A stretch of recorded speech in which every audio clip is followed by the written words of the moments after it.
Whatever, and then you had a mixer and you could control the volume here, so that the two places the audio would go out are to the external and to your headphones. Yeah, yeah. And you have headphone volume here. Wow. Strangely enough, I know this because my thought was, I'll go get the what was it, Amiga World magazine and start researching all the different vendors. And so one of them had the CPU, you know, the 1000 base unit, and the bundled with the floppy drive, and then you had to buy the monitor and the RAM cartridge. Yeah. $1,268. Another one had the RAM cartridge and the unit bundled, and you had to buy the floppy drive and the $1,268. Another one had the monitor and the $1,268. Every combination always worked out to $1,268. Wow. And I'm like, I have a feeling that Commodore told them full system price should be this. Yeah. However you want to bundle them, go for it. Yeah. So I just said, all right, which one of them can get it to me the soonest? And that's what I wanted for them. But tell us about those notes you've got. Yes. Yeah. So you mentioned something about, you know, doing another Akiko. And I was in probably around 95 or so when a friend of mine asked me, you know, what is this whole Amiga architecture thing, and what did you work on while you were there anyway? So I made up a bunch of notes. So that's what's in Akiko. And so you've got the two chips, the G and the B, which were derivatives of Grace and Beauty, which were the ones that we built for the CD-TV CR, the cost-reduced version of the CD-TV. Yep. And they're just like, you know, kind of the same jobs as Gale and Budgie or Gary and Buster. Yep. You see the theme there, right? Yep. And so you've got the system bus coming from the 68,000 and the chip bus going to the, you know, Agnes bus. Yeah, right. I've slept. I'll have to refresh. My DRAM cycles have not been refreshed recently. I need to go. And then we bundled in two 8520s. Yep. And then, you know, the CD interface was custom to drive the electronics for the CD, and then we added in the chunky to planar converter. Wow. And so what you're looking at here was almost the schematic that we did the emulation on. We built it on five again, they call them CPLD FPGAs today. Yeah. And so we designed them such that each one of these bigger blocks, this one was paired, these two, the CD interface and the chunky to planar, were big enough to fit in one FPGA, Grace in another one, Beauty in another one, and a pair of 8520s in another one. And we built a board that would fit into the CD32 casework with a strip of connectors down either side, and it would snap in there, and it had 5 sockets in it.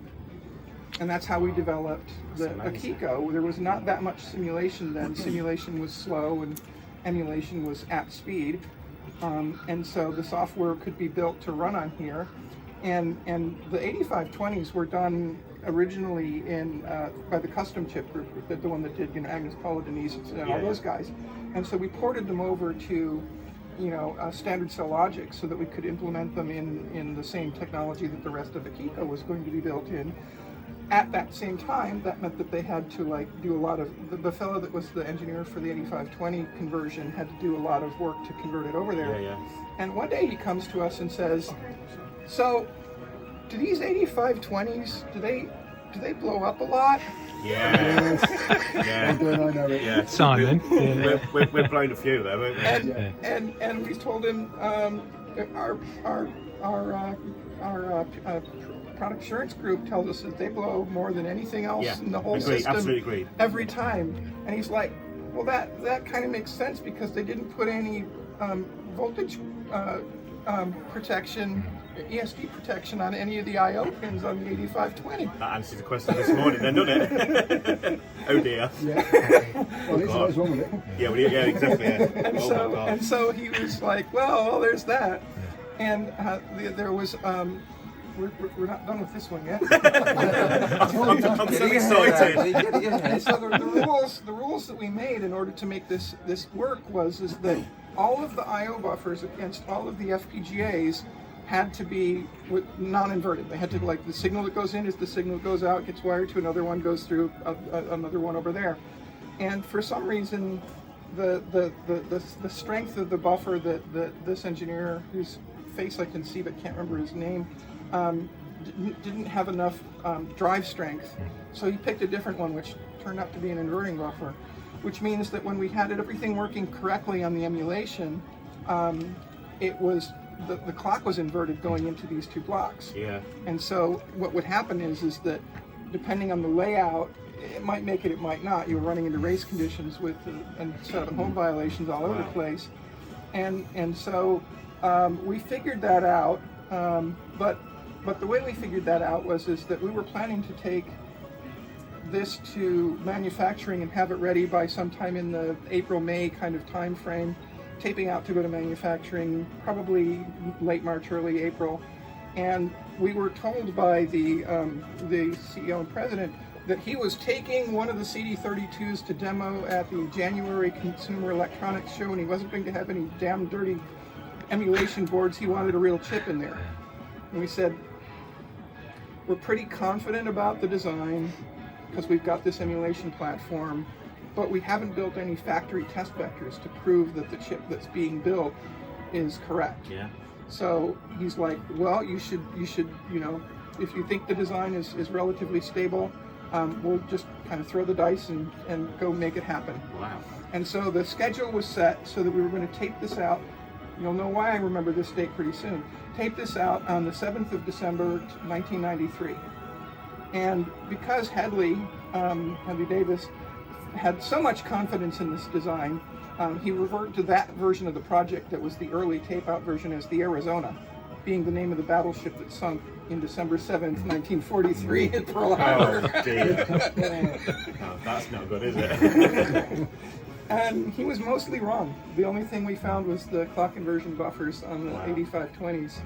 And so when they came back and it wasn't working, we went down to the lab and delidded about 30 of them and drilled with a laser some holes right where the inverting buffer was, and we had another place where the clock was inverted locally that we tapped off of that and did a fib. I can't remember what fib stands for, but it's basically an ion implantation thing where you layer a bit of conductive material between the two holes to bring this signal over, so it's like a cut and jumper on silicon. Wow. And As sure you enough, do. as you do. And so of the 30, I think we got like 3 or 4 of them working. Oh, wow. And they went to Consumer Electronics Show in January and were demoed to people behind closed doors about how wonderful the CD32 was. Yeah. And then, of course, we spent our time to build the vectors for the testers at the factory, and Akiko came out, and it was spot on. I think that's the last one in existence. Stay. And she's confirmed that. There was 9. Why are you telling me this? She designed it. I don't want to push on it if I want, but Do what you all right, need to do. We'll have a look from the other side. Really has been since 1994. I've laid fingers on this. I'm like a tiny bit excited. It's a bit like a surgeon opening up a patient after, you know. Are you seeing? It's the adrenaline, isn't it? It is. So I think this is going up on the PixelFix OnlyFans, yeah? OnlyFans, love it, mate. Super. I like how we've got 3 copies here in case we lose one. That's right. Forget this one. I am. Andy, what if you do it the same thing? I'm not bothered. To be fair, this is something I've always wanted to do, but the fact that the design is actually... Better than a professional does it. What would you do if they decided that they would store the, the card for the internal inside Don't. box? Yeah. Don't say don't. Oh, they didn't. Pop it in here. Okay, why is this not cooperating? Ah, the other hidden screw. It's not been made by Apple, is it? Well, you know, I haven't cut myself to ribbons opening the case yet, so it might not actually be Ah, there you go accommodated. then. Yeah. You don't need a spudger, do you? Yeah. Oh, it's nearly there, isn't it? It's nearly there. It's a little bit. I'm not forcing anything. Trust me, not The even card was in the there. I slightest. would literally. I see. I see. That's right. Ow. That's it. Okay. Well, this is further than we've got ever before, isn't Well, I it? wouldn't. I wouldn't even dream of. No.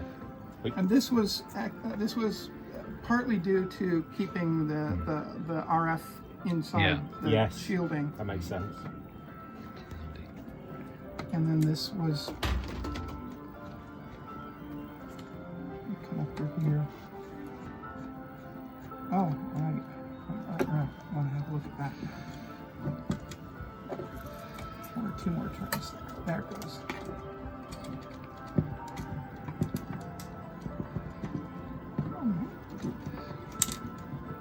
Good man. It's just a little screw that fell down. I guess I'm not all the way out. These things are longer than they look. There it goes. Wow, look at that. Right. What's going on here? Oh! This doesn't look as bad as I thought it would. Okay. I think your spring has sprung. But it's still... Andy gets that a lot, don't you? Your spring is sprung, sir. Okay.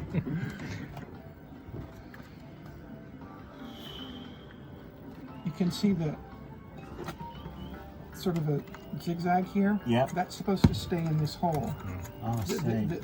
This hole here. Yeah. And by jumping out of the way, it's Scratching it. So it's around good job we the didn't. case. It's good job we didn't open it too much. Then. Yeah, and so let's see if we can't convince that little bit to go back in its hole where it belongs. Maybe if I just give it a little lever action here. Oh, I really don't want to push on this.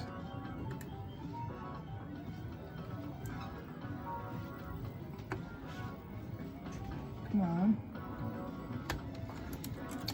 It seems.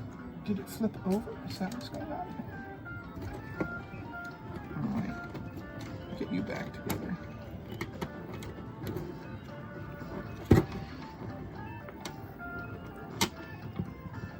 That's right, that's the number 2. Okay, nice and slow. Now, will it go? Certainly opening further than it did before. It doesn't feel like that, like it should. It's not shutting properly, is it? Still. That's what I think. And I it's- think it's and one of the it's- things we didn't want to push. And it's this bit here that's no, stuck it does make through, sense. grabbing into the plastic. Well, we haven't gotten any worse. No. That's good. Interesting. Yeah, it looks like it's turned. It does, doesn't it? Dan, who is the tech, who, you know, I'm good on the design system. He's good on the actual making things live in the world. It's, okay. So the last time you had your hands on this was 28 years ago. 1994 from 2022, if that's what that works out to. Yeah, 28 years, yeah. If God hadn't wanted us to do math, he wouldn't have let us invent a calculator. So you were 3. Last time she touched this. Go. Yeah. Okay, is there a tab? Oh,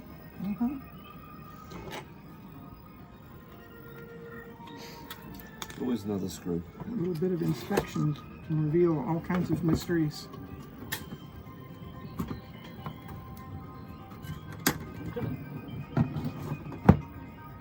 It's the wire here. It needs to get pulled just a little bit.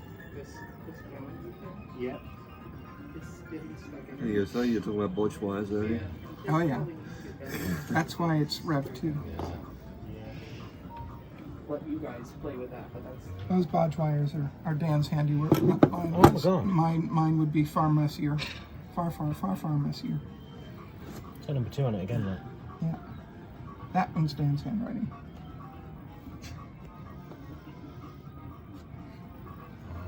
I'm fascinated by this.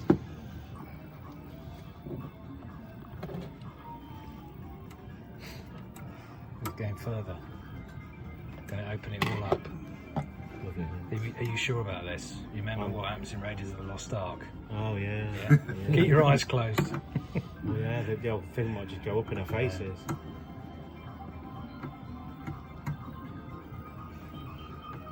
I love the shielding. Yeah, well, insulation. Because if you're putting bodge wires that are on there, you don't want it get in the middle. It's the last thing you need. This, The this is a newspaper from 19. But the American machines were really heavily shielded I mean, because of FCC, right? Yeah. Which we're less concerned about over here in Europe. Yeah, absolutely. Yeah. I think actually the phrase was we didn't care one jot. Yeah. Not one job. Nicely said. Nicely said. It could have been worse said. Could have been worse. Yeah.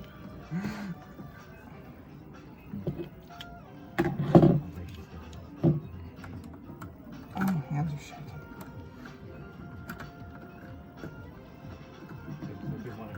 There's an extremely quick, the camera goes by it in the deathbed video of one of these on the bench there. You know.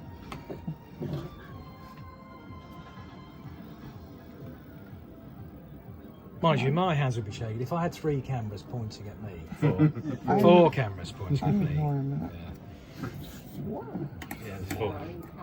There's 4 in front of you. 5. Well, should we get some more? Anybody else? You just remind you how much this is. Filming it as well. Should we ring up the BBC? You know, in 1994, I was just like, you know, whatever. But at this point, with this one being undoubtedly the last one there is, I'm just. You heard it there.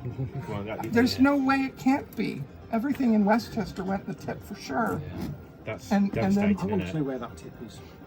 And then the, you know, the 2 that went to They seabed. got bought. Well, yeah, but bought by who?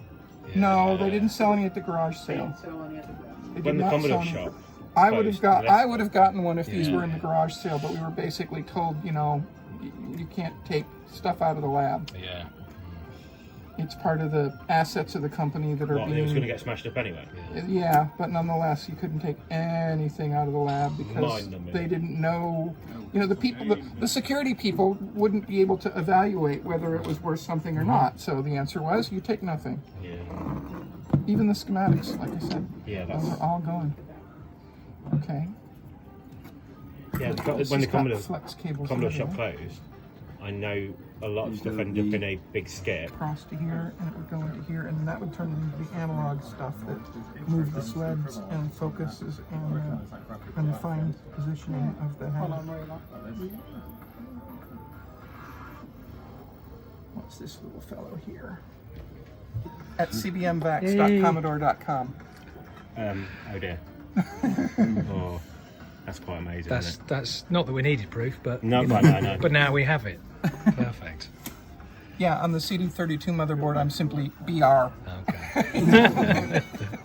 But that must make you feel really proud. It though, does. Right here, Yeah, this yeah, is yeah. just like, you know, you heard me. Oh, there it is. Yeah, you there know. it is. Yeah.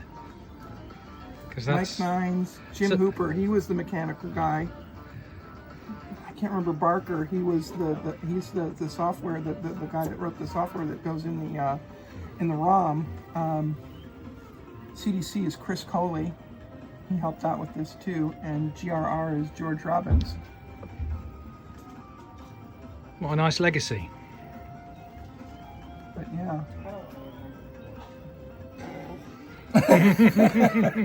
George is definitely a character. He's gone now. John Barker? John Barker. Right. John Barker. And he was hired in originally on the PC side of the house and came, as was Chris Coley, and came over to work on Amiga. Mike Nines was the layout guy. And Hoop was the mechanical guy, if I'm remembering right. If only we had Oh man, if we had that right now, the rest of it. This is looking like it's in pretty decent shape. Yeah. I mean, you said it was covered in filth. it was. Unbelievably, we've actually cleaned it a little bit. We didn't want to do too much to it, but I assumed it would be covered in stuff inside as well. But obviously, I think we saved it when we saved it. I think we did well.